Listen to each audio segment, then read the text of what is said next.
మీరు పడుతున్న కష్టాలు చూశాం.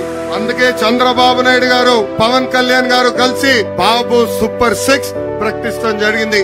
మనం అధికారంలోకి వచ్చిన వెంటనే ఇంకా స్కూల్కి వెళ్లే ప్రతి విద్యార్థి తల్లిదండ్రులకి ప్రతి సంవత్సరం 15,000 రూపాయలు మన ప్రభుత్వం ఇస్తుంది. 18 సంవత్సరాల నుంచి 59 సంవత్సరాలు నిండిన మహిళలకి ప్రతి నెల 1,500 రూపాయలు మన ప్రభుత్వం ఇవ్వబోతుంది. ప్రతి రైతుకి అండగా నిలబడడానికి 20,000 రూపాయలు రైతులు కూడా మన ప్రభుత్వం ఇస్తుంది. యువతకి 20 లక్షల ఉద్యోగాలు కల్పిస్తాం. ఉద్యోగాలు వచ్చే వరకు నిరుద్యోగ యువకులకి ప్రతి నెల 3,000 రూపాయలు నిరుద్యోగ భృతి కూడా మన ప్రభుత్వం కల్పించబోతుంది. ఇంకా ప్రతి ఇంటికి 3 గ్యాస్ సిలిండర్లు ఉచితంగా మన ప్రభుత్వం ఇవ్వబోతుంది.